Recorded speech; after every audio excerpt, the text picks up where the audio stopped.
आप सभी का स्वागत है डिफेंस कॉलोनी आर्य समाज सत्संग में। मैं आज हमारे बीच आचार्य राजू वैज्ञानिक जी हैं। मैं उनसे अनुरोध करूंगी कि वो अपना आगे का सत्संग शुरू कर सकते हैं। हमारा आज का विषय है सफलता के सोपान। तो आचार्य जी, अब आप अपना प्रवचन शुरू कर सकते हैं और 40 to 45 मिनट्स, जैसा कि आपको पता है हमारा जी समय रहेगा। जी। धन्यवाद। ओ,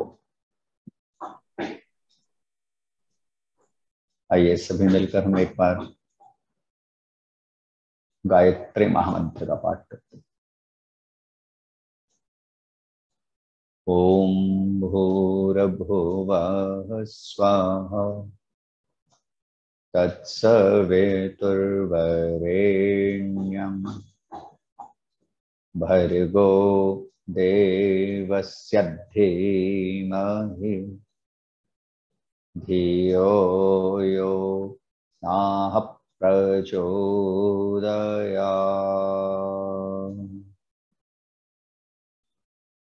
ओम योगे योगे तवस्तरम वाजे वाजे अवमहे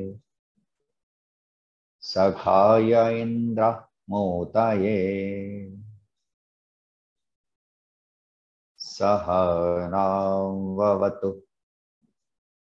सहनौ भुनक्तु सह वीर्यं करवावहै तेजस्विनावधीतमस्तु मा विद्विषावहै। शांति शांति शांति।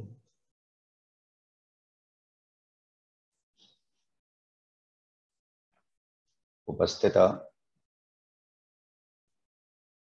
वंदनीय मातृशक्ति, इस आर्य समाज के माननीय प्रधान श्री अजय चौहान जी, मंत्री श्री अजय सहगल जी, ऑनलाइन सत्संग में उपस्थित समस्त धर्माभिलाषी पुरुषों, प्यारे बच्चों, पवित्र परमेश्वर की असीम कृपा है। आर्य समाज डिफेंस का साप्ताहिक कार्यक्रम चल रहा है। शुक्रवार को आयोजित इस कार्यक्रम में सांझ के अमृत में वेला में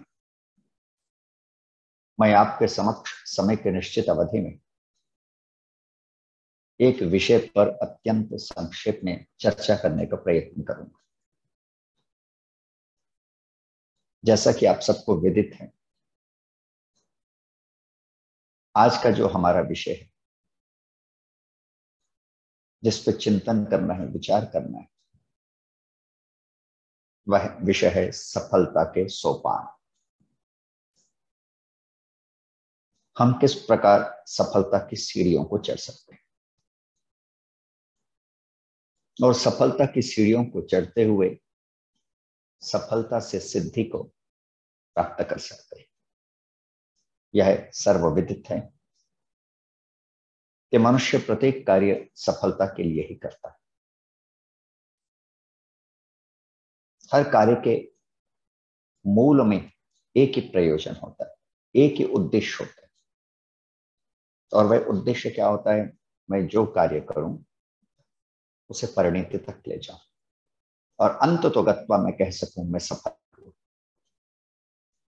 सफलता सुख देती है, शांति देती है, हर्ष देती है, उत्साह देती है, प्रफुल्लता देती है और जीवन में आगे बढ़ने के मार्ग को खोलती है।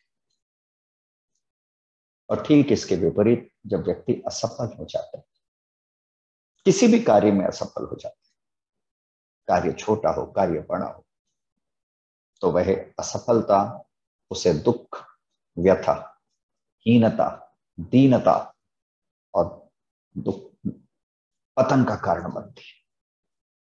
मानो वो जीते जी मर ही जाता है। आत्मग्लानि उसके भीतर पैदा हो जाती है, आत्महीनता उस व्यक्ति के भीतर पैदा हो जाती है जो सोचता है कि मैं सफल नहीं हो सका या मैं सफल नहीं हो सकता। आज मैं महाभारत के ऋषि के वचन के अनुसार आपके समक्ष हम जीवन में किस प्रकार सफलता को प्राप्त कर सकते हैं इस विषय पर कुछ कहने का प्रयत्न करूंगा। और एक बात और कहूं, महाभारत के ऋषि ने इस श्लोक के भीतर, जो श्लोक आपके सामने मैं कहने जा रहा हूं, 5 बड़े प्रमुख का कारण सफलता के स्वीकार की। अब यहां पे एक बात समझ लीजिएगा, ये कम से कम 5 कारण हैं, और भी कारण हैं जिनको एक साथ जब मनुष्य अपने जीवन में अपनाता है तो निश्चित रूप से वह सफल होता है और सफलता को प्राप्त करता है। लेकिन इस श्लोक के भीतर 5 कारण, प्रमुख कारण बतलाए गए हैं जय के, विजय के। और उन्हीं 5 प्रमुख कारणों पर थोड़ा सा चिंतन और विचार कर लेते हैं।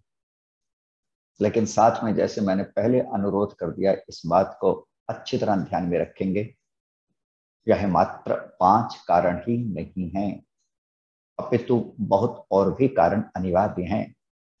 लेकिन ऋषियों ने और व्यास ने समझाने का प्रयत्न किया, महाभारत के रचयिता हैं व्यास, समझाने का प्रयत्न किया, ये तो कम से कम है, इतने तो अपरिहार्य हैं, इंडिस्पेंसेबल हैं, इतने तो धारण करने ही पड़ेंगे।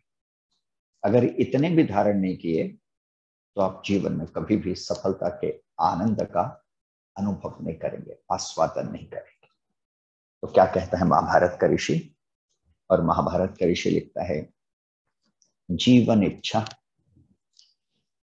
मेधा, चारित्र्यम, कायिकम बलम च, सदैव उद्यत भावश्च, पंचैते जय हेतवः। क्या कह रहा है महाभारत का ऋषि? स्पष्ट रूप से कह रहा है, पंचैते जय हेतवः।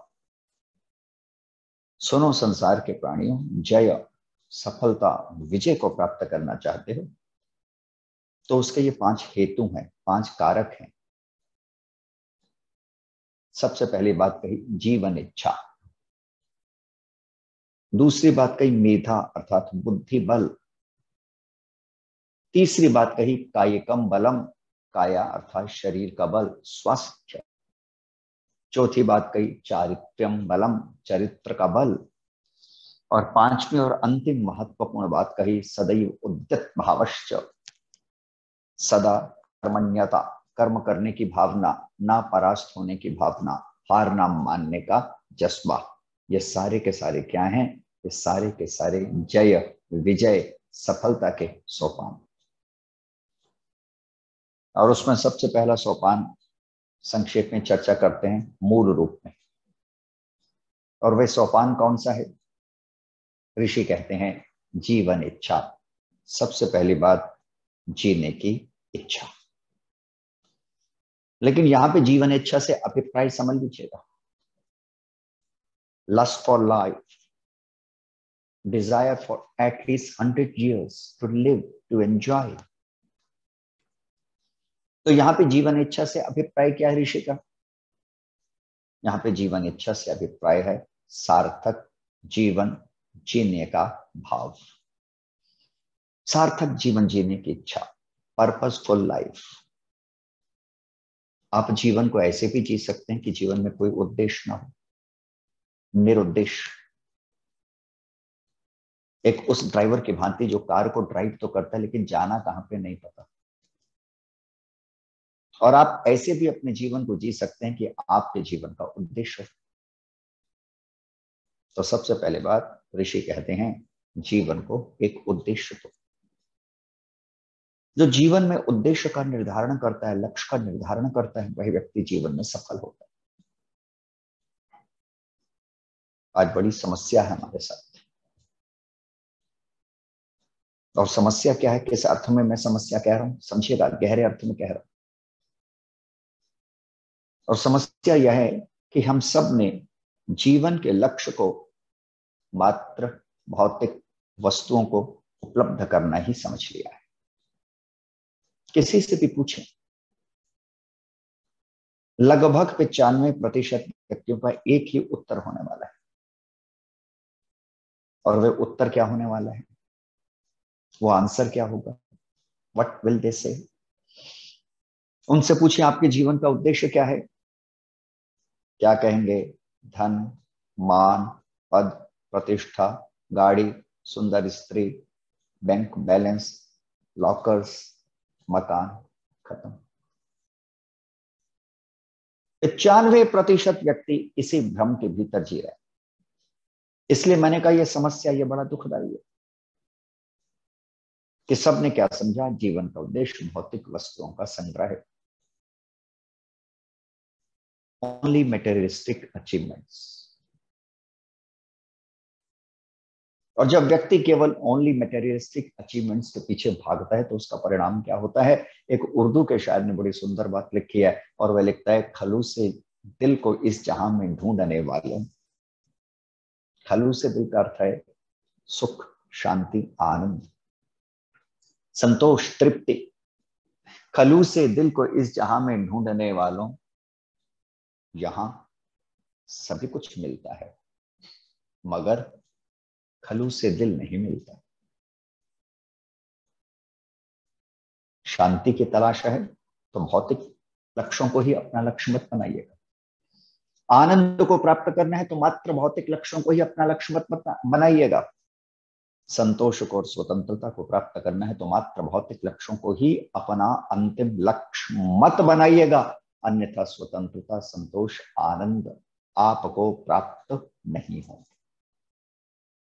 अभी जिस भी व्यक्ति को देखो तनाव में, अभी जिस भी व्यक्ति को देखो पीड़ा में, अभी जिस भी व्यक्ति को देखो महान दुख के भीतर दिखाई पड़ता है। ऐसा नहीं है कि उसके पास धन नहीं है, ऐश्वर्य नहीं है, पद नहीं है, प्रतिष्ठा नहीं है, बंगलो नहीं है, कार्स नहीं है, सबका सब है, लेकिन सबका सब होने के बाद भी सब किस लिए चाहिए था, शांति के लिए। और बड़े मजे की बात, वही शांति उसके पास नहीं।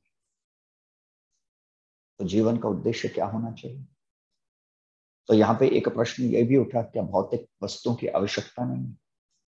तो उसका अर्थ है निश्चित रूप से भौतिक वस्तुओं की आवश्यकता है, उसके बिना आप संसार में गति नहीं कर सकते, प्रगति नहीं कर सकते, उन्नति नहीं कर सकते, आगे नहीं बढ़ सकते, सांसारिक सुविधाओं का भोग नहीं कर सकते। इसलिए धन की भी आवश्यकता है, पद की भी आवश्यकता है, प्रतिष्ठा की भी आवश्यकता है, भवन की भी अपनी आवश्यकता है, कार की भी अपनी आवश्यकता है, सब चीजों की अपनी आवश्यकता है। लेकिन हमारे ऋषियों ने किस चीज पे मूल रूप से बल दिया, जो मैं कहना चाहता हूं। हमारे ऋषियों ने यह समझाने का प्रयत्न किया कि भौतिक वस्तुओं की उपलब्धि का लक्ष्य जो निर्धारित करता है और मात्र उसी दिशा में गति करता है, ऐसा व्यक्ति सांसारिक रूप से कुछ सफल तो हो सकता है, लेकिन ऐसा व्यक्ति आध्यात्मिक रूप से परास्त हो जाता है। ऐसा व्यक्ति आध्यात्मिक रूप से बहुत पीड़ा को सहन करता है, गहनतम पीड़ाएं उसके जीवन के भीतर उत्पन्न हो जाती है। इसलिए क्या करना चाहिए, सीधा सा मार्ग हमारे ऋषियों ने बतला दिया, बड़ा सुंदर मार्ग बतलाया। और यही वैदिक चिंतन की विशेषता है। संसार के अन्य चिंतनों को अगर आप अध्ययन करते हैं, वो एकांगी हैं, वो धन पे आके रुक जाते हैं, वहां पे मोक्ष की अवधारणा ही नहीं मिलती, कॉन्सेप्ट ऑफ साल्वेशन ही नहीं है। वहां पे तो केवल अंतिम परिणति क्या है, जाओ सुख भोगो पुनः वापस आ जाओ, इसके अतिरिक्त वहां पे और कुछ नहीं है। लेकिन हमारे यहाँ पर है, जाओ अनंत काल, लगभग मुक्ति का जो काल है, इस काल तक परमेश्वर की शरण में अर्थात उसके सानिध्य में बैठ के सुख भोगो, जन्म मरण के चक्र से बचो, मुक्ति का प्रयत्न, मोक्ष की ओर बढ़ने की कोशिश करो। वही हम सबके जीवन का अंतिम लक्ष्य है, वही हम सबके जीवन का ध्येय है, वही हम सबके जीवन का लक्ष्य होना चाहिए। तो ऋषियों ने क्या समझाया, बड़े सीधे ढंग से ऋषियों ने समझा दिया। और क्या कहा, जैसे एक पक्षी दो पंखों के बिना उड़ नहीं सकता, उड़ने की कोशिश करेगा, गिरेगा, हारेगा, परास्त होगा, दुखी होगा, व्यथित होगा, प्रयत्न करेगा, प्रयत्न विफल होगा और विफलता दुख देगी। तो पक्षी के लिए दोनों पंख अनिवार्य है। ठीक इसी प्रकार मनुष्य रूपी पक्षी के लिए भी लक्ष्य की दृष्टि से दोनों प्रकार के पंख अनिवार्य। एक पंख से भी काम ना बने। आप कल्पना जरा करके देखिए, एक पंख हो पक्षी कैसे उड़ेगा? फड़फड़ाएगा, तड़पेगा, दुखी होगा, फ्रस्ट्रेटेड होगा, उड़ नहीं पाएगा। स्वप्न लेगा, ड्रीमिंग करेगा, I can fly, but he can not fly. उड़ नहीं सकता। उड़ने के लिए क्या अनिवार्य है? दोनों पंखों का स्वस्थ होना, सुघड़ होना। तो पहला पक्ष भौतिक उपलब्धियां, भौतिक लक्ष्य अनिवार्य है, काम नहीं चलेगा इसके बिना। लेकिन उससे बढ़कर आध्यात्मिक उपलब्धि, यह परम उपलब्धि है। आध्यात्मिक उद्देश्य, यह महानतम उद्देश्य है। और समझदार व्यक्ति को क्या करना चाहिए? एक विवेकी पुरुष को क्या करना चाहिए? एक बुद्धिमान पुरुष को क्या करना चाहिए? एक बुद्धिमान पुरुष को सांसारिक ऐश्वर्यों को प्राप्त करने के साथ साथ आध्यात्मिक ऐश्वर्य को प्राप्त करने का लक्ष्य अपने जीवन का बनाने का प्रयत्न करना चाहिए। एक विवेकी पुरुष को अच्छी तरह समझ लेना चाहिए कि संसार के सारे धन, वैभव, ऐश्वर्य मिलके भी मुझे वह शांति नहीं दे सकते जिस शांति के तलाश में मैं संसार में। मुझे वही सफलता प्रदान नहीं कर सकते जिस सफलता को प्राप्त करने का प्रयत्न मैं करता। तो फिर वही सफलता कहां से मिलेगी? वही सफलता मिलेगी आध्यात्मिक पथ के पथिक बनने, आध्यात्मिक लक्ष्यों का निर्धारण करने से। और उन आध्यात्मिक लक्ष्यों के भीतर निर्धारण करना क्या है? तो बातें कहूं, समझेगा। धन और ध्यान जो दोनों को अपना लक्ष्य बनाता है, ऐसा व्यक्ति जीवन में सफलता को प्राप्त करता है। मूल रूप में ध्यान ही वास्तविक धन है, जिसको प्राप्त करने के बाद मनुष्य शांत होता है, जिसको प्राप्त करने के बाद मनुष्य आनंदित होता है, जिसको प्राप्त करने के बाद मनुष्य संतुलित होता है, जिसको प्राप्त करने के बाद मनुष्य प्रसन्न होता है, कार्य शक्ति बढ़ती है, मानसिक बल बढ़ता है, ऐश्वर्य बढ़ता है, आत्मिक तेज बढ़ता है, और उसी ध्यान के परिणाम स्वरूप अंततोगत्वा उस परम तत्व की भी प्राप्ति होती है। तो दोनों को अपने जीवन का लक्ष्य बनाना है। धनहीन मेरे जीवन की यात्रा दुखदायी है और ध्यानहीन मेरे जीवन की यात्रा अत्यंत दुखदायी है, ऐसा विचार करते हुए करना क्या है? धन के लिए भी समय निकालिए, अनिवार्य है, और ध्यान के लिए भी समय निकालिए, परम अनिवार्य है। समस्या क्या है, अथवा समस्या कब हो जाती है? समस्या तब हो जाती है जब केवल धन धन और धन और ध्यान को विसारती है, मूल को छोड़ दिया, जो सार था उसे छोड़ दिया, जो भूमा था उसे छोड़ दिया, जो क्षुद्र था उसके पीछे पागलों की तरह दौड़ने लगे। देखो, उपनिषद का ऋषि एक बड़ी सुंदर बात कहता है। कठोपनिषद के भीतर यम नचिकेता संवाद के भीतर एक बात आती है, बड़ी सुंदर बात मुझे याद आ गई। और उपनिषद का ऋषि क्या लिखता है? यो वही भूमा तत्सुखम न अल्पे सुखम अस्ति। इसका अर्थ है, जो भूमा अर्थात महान है, उसी में सुख है, वही सुख का आधार है, सुख का कारण है। अल्प में सुख कहां? अल्प में सुख हो ही नहीं सकता। और अल्प क्या है? संसार के सारे ऐश्वर्य आध्यात्मिक सुखों की तुलना में अल्प हैं, छोटे हैं, बोने हैं, उनका कोई अर्थ नहीं। इसलिए आपने देखा, जिन्होंने आध्यात्मिक लक्ष्यों को अपना उद्देश्य बनाया, उस पर चले, प्राप्त किया, उनके लिए भौतिक लक्ष्य नगण्य होगा। उनके लिए भौतिक लक्ष्यों ने उतनी तृप्ति नहीं दी जितनी आध्यात्मिक लक्ष्यों ने उन्हें तृप्ति दी। तो पहला सूत्र अच्छी तरह ध्यान में रखिएगा, धन सुविधाएं देगा, ध्यान आनंद देगा। धन आपको सुविधा संपन्न करेगा और ध्यान आपको आनंद युक्त करेगा। दोनों सुविधा भी चाहिए, बिना सुविधा के अभाव में जीवन में दुविधा पैदा हो जाती है। अभी मैं ऑनलाइन बोल रहा हूँ। कोरोना काल के बाद बहुत विद्वान ऑनलाइन बोल रहे हैं, विदुषियां ऑनलाइन बोल रही हैं, सारा का सारा ये कार्यक्रम चल रहा है, लंबे समय से चल रहा है। सोचिए ये किस चीज का परिणाम है? ये विज्ञान द्वारा प्रदत्त सुविधाओं का परिणाम। मैं एसी में बैठ कर बोल रहा हूं, कोई गर्मी नहीं। किस चीज का परिणाम है? विज्ञान प्रदत्त सुविधाओं का, लौकिक उपलब्धियों का। तो इसकी भी आवश्यकता है। आप अपने घर पे एकांत में एक कमरे में बैठ के सुन रहे हैं, सैर करते हुए सुन रहे हैं, किस चीज का परिणाम है?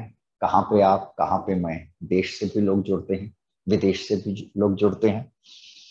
किस चीज का परिणाम है? भौतिक लक्ष्यों की उपलब्धि का। मना नहीं है, गलत अर्थ मत लीजिएगा कोई।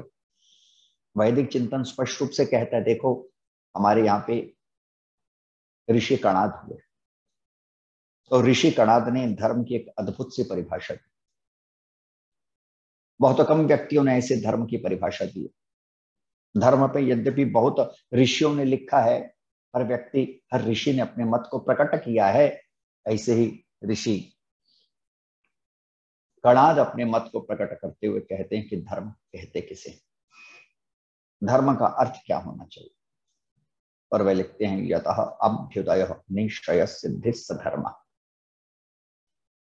स्पष्ट रूप से कहते हैं, जिससे अभ्युदय की सिद्धि हो, निःश्रेयस की सिद्धि हो, उसे धर्म कहते हैं। और धर्म से ही सुख की प्राप्ति, सफलता की प्राप्ति होती है। सुखस्य मूलम धर्म, चाणक्य कहते हैं, सुख का मूल धर्म है। और धर्म क्या हुआ? ऋषि कणाद के शब्दों में, भौतिक ऐश्वर्य भी, अभ्युदय भी आपके पास हो, दीनता ना हो, निर्धनता ना हो, साधनों का अभाव ना हो, साधन संपन्न आप हो, लेकिन उससे बढ़कर क्या हो? निःश्रेयस, आत्मिक आनंद। जब दोनों के दोनों मिल जाते हैं तो व्यक्ति धर्म के द्वारा परम पद को प्राप्त करता है, सफलता को प्राप्त करता है।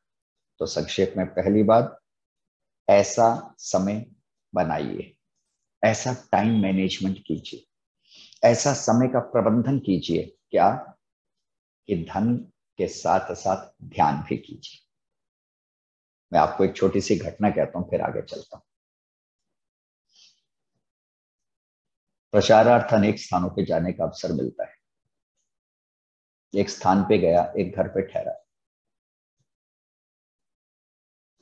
व्यापारियों का घर था, बहुत महल जैसा घर था, प्लेस लाइक ए पैलेस, एक पास है प्लेस लाइक ए पैलेस।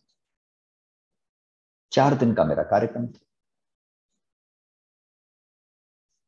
घर पे ही उन्होंने कार्यक्रम रखा था, प्रतिष्ठित लोग थे, उनके नाम से लोग आते भी थे। जैसे हमारे अजय चौहान जी अत्यंत प्रतिष्ठित लोगों में से, उनके नाम से कई लोग ज्वाइन कर लेते हैं। डिफेंस का कार्यक्रम, अजय जी का कार्यक्रम, सैगल जी का कार्यक्रम।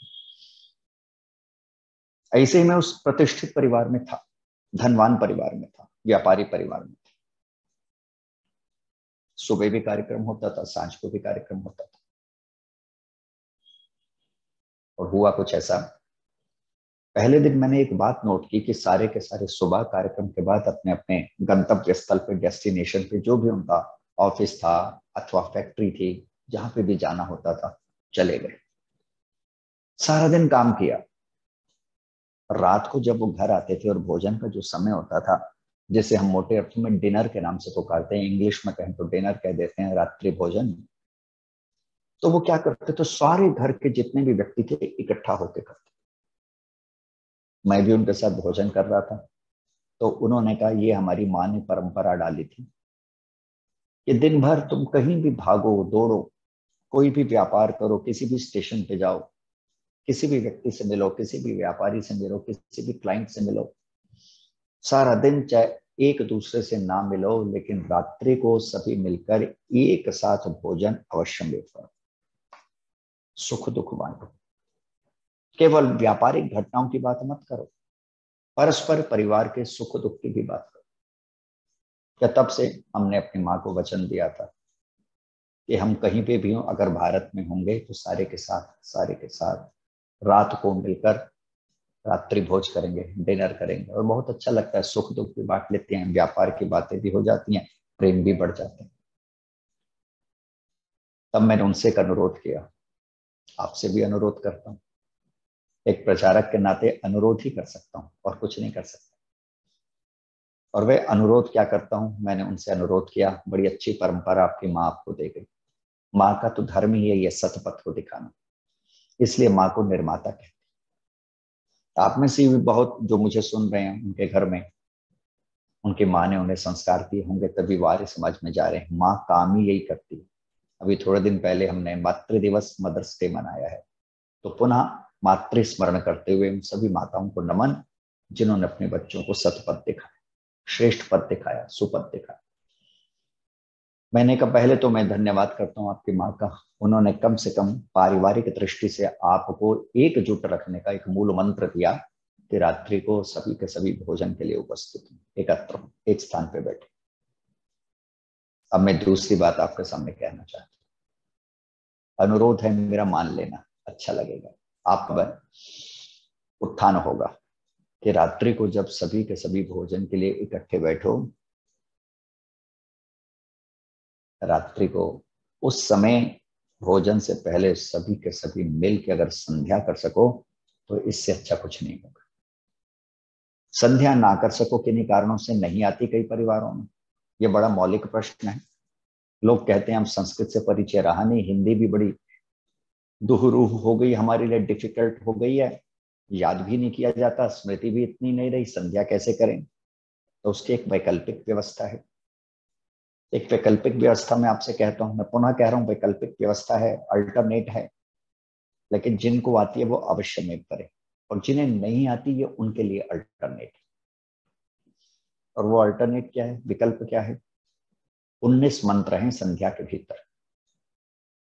मैं 2 मंत्र आपके सामने कहने जा रहा हूं, गायत्री मंत्र और महर्षि का प्रिय मंत्र, विश्वानि देव सविता दुरितानि पराशुभ यद भद्रम तन्न आशुभ। ये भी गायत्री मंत्र है छंद की दृष्टि से। इन दोनों में से कोई एक मंत्र का चुनाव कर लीजिए और उसे 19 बार कीजिए। एक दिन भूर्भुवस्व से, एक दिन विश्वानि देव से, सभी के सभी मिलके कीजिए। परिणाम क्या होगा?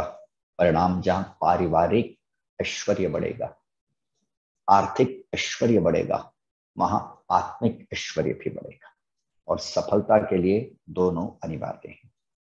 आर्थिक ऐश्वर्य भी सफलता का आधार है और आत्मिक ऐश्वर्य भी सफलता का आधार है। आर्थिक ऐश्वर्य धन वृद्धि से प्राप्त होता है और आत्मिक ऐश्वर्य ध्यान वृद्धि से प्राप्त होता है। तो दोनों को साथ लेके चले। समय बड़ी तेजी से भाग रहा है, 5 बातों को भी आपके सामने संक्षेप में कहना है, इसलिए मैंने पहले कहा अत्यंत संक्षेप में चर्चा करूंगा। अब दूसरी बात कहता हूं, लक्ष्य निर्धारण के पश्चात, कि मैंने दोनों लक्ष्यों को निर्धारित कर लिया और विवेक के आधार पर मैंने दोनों लक्ष्यों को निर्धारित करते हुए यह जाना कि मुझे धन की भी आवश्यकता है, मुझे ध्यान की भी आवश्यकता है। ना मैं धन के बिना रह सकता हूं, ना मैं ध्यान के बिना रह सकता हूं, मैं दोनों को साथ लेके चलूंगा। अब जो दूसरा गुण वो है मेधा का, बुद्धि बल का। ये बड़ा महत्वपूर्ण बल है। संगति लगाएं तो ऋषि क्या कह रहे हैं? व्यास कह रहे हैं जीवन के लक्ष्य का निर्धारण भी आप बुद्धि के आधार पर ही करेंगे। अगर आपके पास बुद्धि नहीं होगी, मेधा नहीं होगी, बुद्धि बल नहीं होगा, बुद्धि चातुर्य नहीं होगा, तो परिणाम क्या होगा?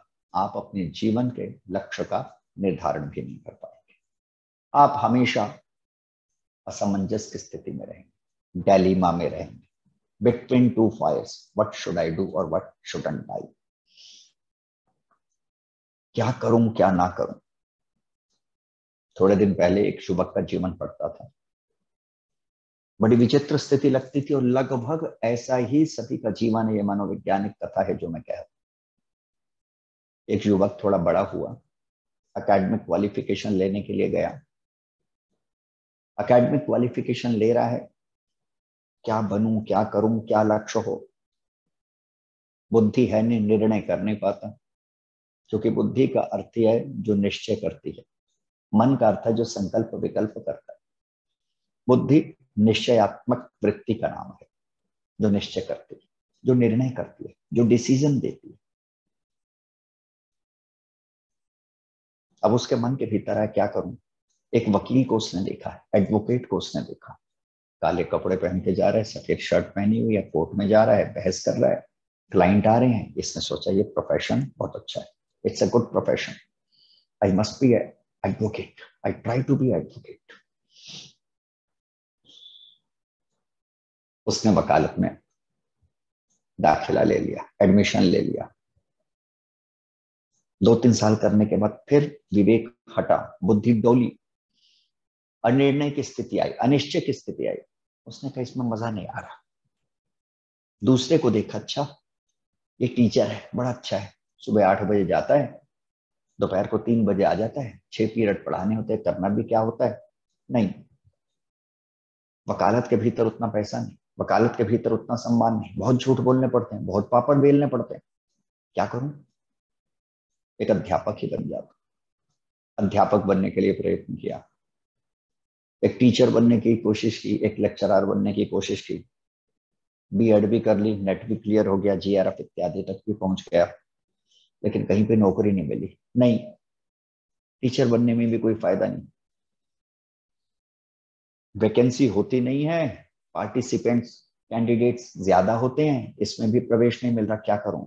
देखा एक व्यक्ति दुकान चला रहा है, मन में आया क्यों ना मैं भी दुकान चलाऊं। बैंक से लोन लिया, दुकान चलाने लगा।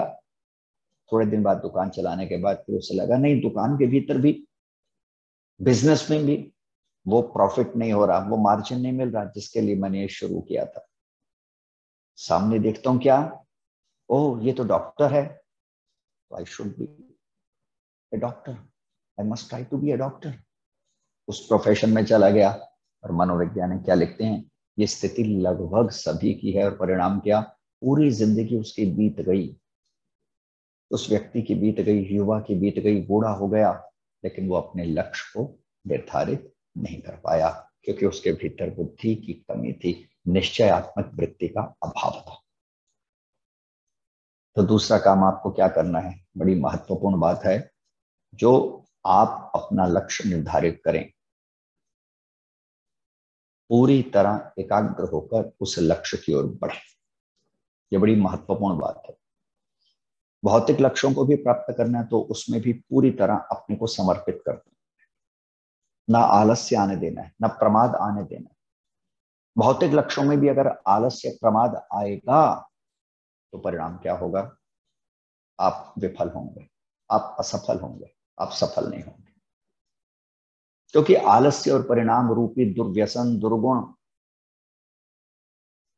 जहां भी आ जाते हैं, वही मनुष्य पतन के गर्त में गिरने लगता है। सुकरात का बड़ा प्रसिद्ध कथन है, मुझे याद पड़ गया। सुकरात से किसी ने प्रश्न किया था, बहुत बड़ा दार्शनिक रहा सुकरात। सुकरात से किसी ने प्रश्न किया था, स्वर्ग क्या है और नरक क्या है?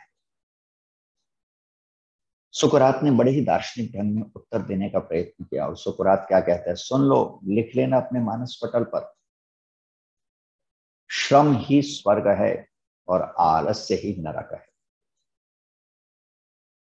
कहने का अभिप्राय क्या, श्रम, उद्यम, एकाग्रता, एक लक्ष्य को प्राप्त करते हुए उसी दिशा में दौड़े जाना, तत्परता से बढ़ते जाना, यही सफलता का सोपान है। और ठीक इसके विपरीत प्रमाद और आलस्य नरक अर्थात दुख का मूल द्वार है। बचो। तो बुद्धि क्या करेगी, दूसरा बड़ा महत्वपूर्ण काम करेगी। पहले आपने लक्ष्य का निर्धारण कर लिया, वो लक्ष्य का निर्धारण भी आपकी मेधा, आपकी बुद्धि के कारण होगा। और फिर मैं कहना चाहूंगा प्रियात्मन, एक छोटी सी बात अच्छी तरह समझ लीजिएगा। मान के चलिएगा कोई भी लक्ष्य हो, चाहे आपका भौतिक लक्ष्य हो, चाहे आपका आध्यात्मिक लक्ष्य हो, बिना कष्ट सहन किए किसी भी लक्ष्य में आप सफलता को प्राप्त नहीं कर सकते। अपने मन को इस बात के लिए पूरी तरह तैयार कर लीजिए। और तैयार कर लीजिए क्या, मैं भौतिक लक्ष्य को जब प्राप्त करूंगा तो भी मुझे कष्टों को सहन करना पड़ेगा। और जब मैं आध्यात्मिक लक्ष्य को प्राप्त करने का प्रयत्न करूंगा तो भी मुझे कष्टों को सहन करना पड़ेगा, दुखों को सहन करना पड़ेगा। बिना कष्टों को सहन किए ना भौतिक लक्ष्यों की सिद्धि होगी, ना आध्यात्मिक लक्ष्यों की सिद्धि होगी। मोटे अर्थों में कहना चाहें, बिना तपे सोना कुंदन नहीं बनता। इस बात को समझ लीजिएगा, फिर कह दूं, बिना तपे सोना कुंदन नहीं बनता। तप चाहता है तो सोना कुंदन हो जाता है, मूल्य बढ़ जाता है, उसका वैल्यूबल हो जाता है, प्राइसलेस हो जाता है। इसी प्रकार जब आप तपेंगे, जब भौतिक लक्ष्यों को प्राप्त करने के लिए आप भागें, जरूर भागें, लेकिन बुद्धिमत्ता से भागें। पागलों की तरह ना भागे, सिकंदर की तरह ना भागे, मुसोलिनी की तरह ना भागे, हिटलर की तरह ना भागे। वो भागना अत्यंत दुखदाई देगा। बुद्धिमत्ता पूर्वक भागें कि कब भागना जरूरी है और कब रुकना जरूरी है। देखिए, आप कार ड्राइव करते हैं, उस कार ड्राइव के भीतर क्या होते हैं, जो भी निर्णय होता है आप अपनी बुद्धि से लेते हैं। कोई पहले नियम तय नहीं कर लेते, और पहले नियम तय करने से अभिप्राय क्या है, कोई ये नियम तय नहीं कर लेते कि तो भी स्पीड पे गाड़ी को चलाऊंगा। करते क्या है, जैसी सड़क होती है, जैसी स्थिति होती है, जैसा ट्रैफिक होता है, उसके हिसाब से आप गाड़ी को ड्राइव करते हैं। कभी तेज भी चलाते हैं, कभी धीरे भी चलाते हैं। कौन सा ड्राइवर ऐसा है जिसकी गाड़ी से एक्सीडेंट नहीं होता हो? उसी ड्राइवर से जो निर्णय परिस्थिति को देख कर लेता है कि कब गाड़ी को धीरे करना है, कब गाड़ी को तेज करना है, कब स्पीड एक्सीलेटर पे पांव रखना है और कब ब्रेक पे पांव रखना है, कब न्यूट्रल पे पांव रखना है, कब गाड़ी को धीरे करते। बस वही मनुष्य भी अपने जीवन में सफल होता है। यही बुद्धि करती है। बुद्धि का काम ही यही है, विश्लेषण करना, निर्णय करना। यही बुद्धि करती है। बुद्धिमान व्यक्ति यही करता है। और वह क्या करता है, कब जीवन में दौड़ना है, कितना दौड़ना है, क्यों दौड़ना है, वो सारा का सारा अपनी बुद्धि के आधार पर निर्णय लेता है। मूर्ख व्यक्ति क्या करेगा, दौड़ता जाएगा, धन धन धन, बस पागलों की तरह, रुकेगा ही नहीं। कितना भाई, पद, प्रतिष्ठा, ऐश्वर्य, पागलों की तरह दौड़ता जाएगा, लेकिन कभी सोचेगा नहीं कि कितना।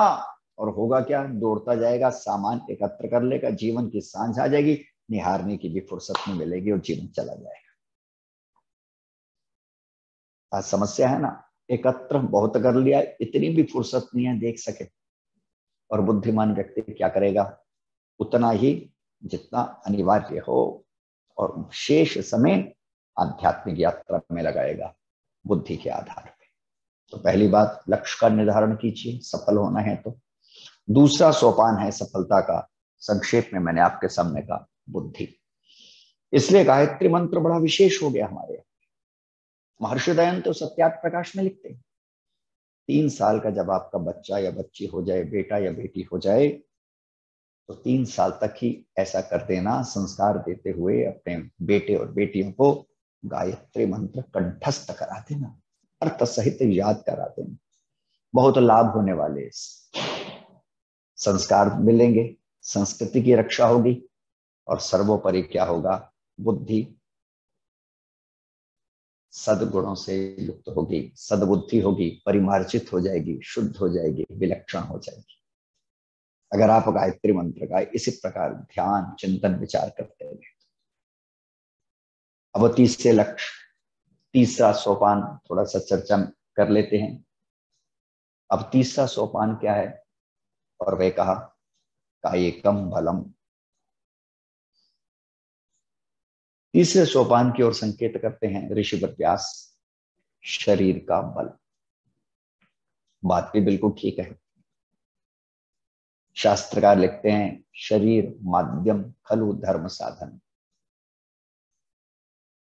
सभी प्रकार की सिद्धियों को प्राप्त करने का जो एकमात्र आधार है, प्रियात्मन, वह आपका स्वस्थ शरीर, निरोगी काया है। विदुर नीति के भीतर, महाभारत का ही भाग है विदुर नीति, संसार के 6 सुखों की बात कही गई है। षड जीव लोकस्य सुखानि राजन। महामना विदुर धृतराष्ट्र को समझा रहे हैं। धृतराष्ट्र को ही नहीं समझा रहे, धृतराष्ट्र के माध्यम से हम सबको सचेत कर रहे हैं। ये 6 सांसारिक सुख हैं जिनको उपलब्ध करने का प्रयत्न हमारे को करना चाहिए। जैसे अभी मैंने सांसारिक लक्ष्यों की बात कही, तो ये उसी के अंतर्गत आते हैं, अभ्युदय के अंतर्गत आते हैं। और उसमें से वो क्या कहते हैं, अर्थागमो नित्यम आरोपिता। इस प्रसंग में दूसरी बात वो क्या कह रहे हैं, कौन कौन से सुख हैं। सबसे पहली बात, नियमित रूप से घर के भीतर धन आता रहे, धनाभाव ना हो, धन की प्रचुरता हो, संपन्नता हो, यह सांसारिक सुख है। और साथ में नित्यम आरोग्यता, दूसरा बड़ा महत्वपूर्ण सुख है। और वो दूसरा महत्वपूर्ण सुख क्या है, निरोगी काया।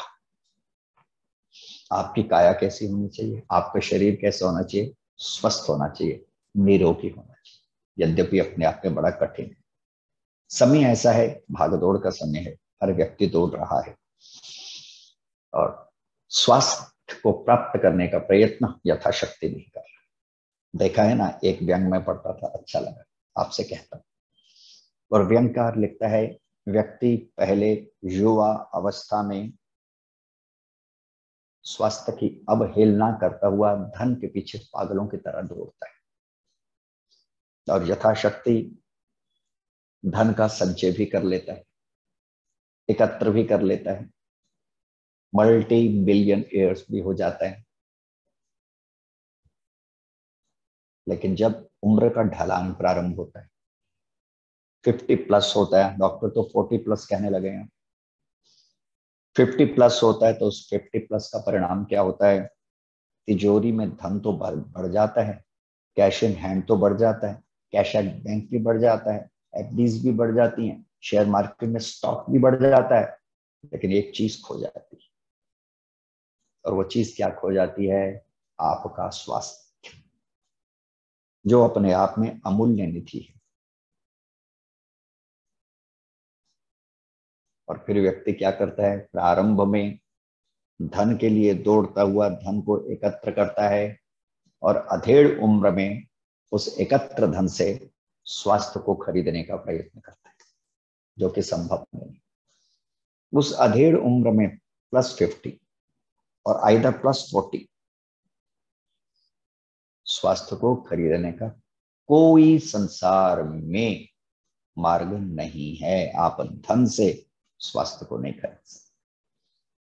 इसलिए क्या करें, पहली बात मैंने कहा, लक्ष्य निर्धारण करने के साथ बुद्धिमत्ता से दौड़ें।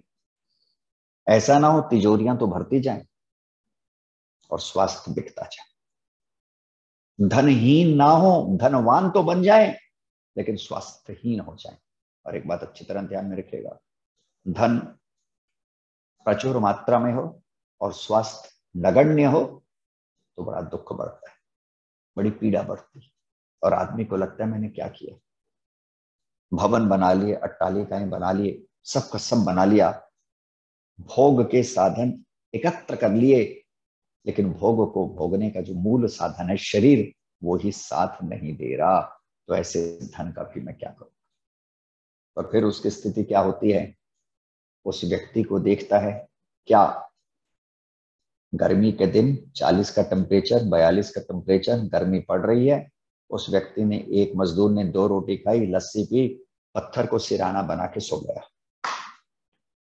खराटे मारने लगा, डीप स्लीप में चला गया, साउंड स्लीप में चला गया। और ये व्यक्ति कार के भीतर एसी में बैठा है, 20 के टेम्परेचर पे बैठा है और उसको देख के वो बड़ा दुखी हो रहा है कि संसार का कितना सुखी आदमी है, नींद तो पूरी आ रही है, भोजन तो पूरा कर रहा है, खा तो पूरा रहा है, और यहाँ स्थिति है ना नींद आती है ना खा सकते हैं, 1000 रिस्ट्रिक्शंस लगे हुए। तो मेरा कहने का अभिप्राय क्या है, ऋषियों ने समझाने का प्रयत्न किया, तीसरी बात, सफलता का मूल आधार आपकी निरोगी काया है। इसलिए महर्षि दयानंद सरस्वती महाराज की दूरदर्शिता को देखिएगा। जब आर्य समाज के नियम बनाए, छठे नियम के भीतर क्या लिखते हैं, पहले पद के भीतर तो आर्य समाज की स्थापना का उद्देश्य बतला रहे हैं और बाद में उपाय बतला रहे हैं। उद्देश्य और उपाय दोनों कह दिए। और क्या कहा महर्षि ने, महर्षि लिखते हैं संसार का उपकार करना इस समाज का मुख्य उद्देश्य है, अर्थात शारीरिक, आत्मिक और सामाजिक उन्नति करना। सबसे पहले शारीरिक उन्नति की बात ऋषिवर ने कही है, क्योंकि ऋषि मंत्र दृष्टा है। ऋषि जानते कि शरीर अस्वस्थ होगा तो धन वैभव भी सुख का कारण नहीं बनेंगे, सफलता का कारण नहीं बनेंगे, दुख का कारण बनेंगे। इसलिए तीसरी बात संक्षेप में, शारीरिक बल को बढ़ाइए। उसका एक छोटा सा उपाय, बहुत उपाय हैं आयुर्वेद में बतलाए, ऋषियों ने बतलाए, बहुत उपाय हैं जिनसे शारीरिक बल बढ़ता है, काया का बल बढ़ता है, निरोगिता आती है। उसमें से एक उपाय यह है, सात्विक भोजन सीमित मात्रा में लेने का प्रयत्न कीजिए। सात्विक भोजन जब सीमित मात्रा में लेंगे तो वृत्ति भी सात्विक होगी, कर्म भी सात्विक होंगे, और उस सत्व की प्रबलता के कारण स्वास्थ्य की भी प्राप्ति होगी, आप आनंदित भी होंगे। तो एक छोटा सा उपाय मैंने कह दिया। अब आगे चलते हैं, 2-4 मिनट हैं, अपनी बात को समाप्त कर दूंगा। चौथा उपाय बताया, चारित्र्यम बलम। व्यास कहते हैं सफलता का चौथा सोपान है चारित्रिक बल, the power of your divine high moral and character. Divya चरित्र का बल। एक बात अच्छी तरह ध्यान में रखिएगा, आज भगवान राम की पूजा हो रही है, भगवान कृष्ण की पूजा हो रही है, भगवान दयानंद की पूजा हो रही है। इस पूजा के पीछे कारण क्या है? सोचिए, लाखों वर्ष श्री राम को गए हो गए, लेकिन आज भी वंदन और अभिनंदन। द्वापर के भीतर भगवान कृष्ण हुए, 5253 वर्ष बीत गए, लेकिन आज भी वंदन और अभिनंदन। 200 वर्ष महर्षि दयानंद, अभी मना ही रहे हम, लेकिन आज भी वंदन और अभिनंदन। कारण क्या है? चारित्र्य बलम, चारित्र्यम बलम, चरित्र का बल।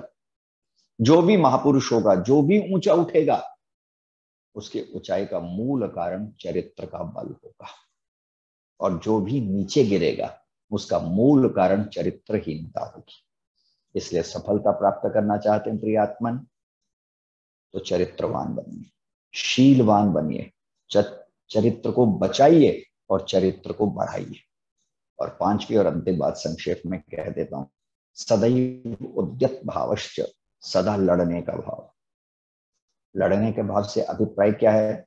हिंसा का भाव नहीं, गलत नहीं, अर्थात ना झुकने का भाव। मैं परास्त नहीं हो सकता, आई कैनॉट बी डिफीटेड। जब भौतिक लक्ष्यों की तरफ बढ़े तो ये मान के चलेगा मुझे कोई परास्त नहीं कर सकता, आई एम ऑलमोस्ट इनविंसिबल, मुझे कोई परास्त नहीं कर सकता, मैं दिग्विजयी हूं। और आध्यात्मिक लक्ष्यों की तरफ बढ़ेंगे तो भी इस बात का अच्छी तरह ध्यान रखेंगे, I am invincible, I cannot be defeated. ना मुझे कोई परास्त कर सकता, मैं अपराजित हूं, मैं हार नहीं सकता, मैं हार मान नहीं सकता। मुश्किलें आएंगी, थोड़ी देर टिकेंगी, फिर चली जाएंगी, लेकिन मैं हार मान नहीं सकता। एक उर्दू के शायर के शब्दों में कहकर अपनी वाणी को विराम दे दूंगा। और वो शायर क्या लिखता है? मुश्किल की क्या मजाल मुझे परेशान कर सके, मुश्किल की क्या मजाल मुझे परेशान कर सके, मेरे सिर पे हाथ है सबसे बड़ी सरकार का, मेरे सिर पे हाथ है सबसे बड़ी सरकार का। अनुभव कीजिए, you are with God and God is with you. आप ईश्वर के साथ हैं और ईश्वर आपके साथ है। ऐसा विचार करते हुए प्रगति के पथ पे चले, सफलता के पथ पे चलें। तो समय के निश्चित अवधि में अत्यंत संक्षेप में, पुनः भी जब मुझे सौभाग्य मिलेगा बोलने का, यही विषय होगा तो हम इसको और एलाबोरेट करता हुआ, विस्तृत करता हुआ, भिन्न भिन्न आयामों से आपके समक्ष इसकी चर्चा कर सकता हूं। लेकिन आज मैंने अत्यंत संक्षेप में समय के निश्चित अवधि में महाभारत के ऋषि के अनुरूप 5 बातें कम से कम सफलता के सोपानों के अंतर्गत विचार की। पहली बात, जीवन को सार्थक दिशा में ले चलिए, सार्थक जीवन, उद्देश्यपूर्ण जीवन चाहिए। दूसरी बात, बुद्धि बल के स्वामी बने तभी सफलता मिलेगी। तीसरी बात, शारीरिक बल को बढ़ाइए तभी सफलता मिलेगी। चौथी बात, चरित्र महान होना चाहिए तभी सफलता मिलेगी। पांचवी बात, मानसिक बल शिखर पे होना चाहिए, अपराजित होने का भाव होना चाहिए, तभी सफलता मिलेगी। तो समय की निश्चित अवधि में कुछ निवेदन मैंने आपके सामने किया, आपने मेरे निवेदन को सुना, इसके लिए मैं आपका विशेष धन्यवाद करता हूं। भगवान करे आप भी इन सोपानों पर आरोहण करें, चढ़ें और जीवन में नित्य नूतन सफलताओं का आनंद लें। ओम शांति शांति शांति। आचार्य जी, आपका बहुत बहुत धन्यवाद। बहुत अच्छा लगा आज आपकी बात सुनकर।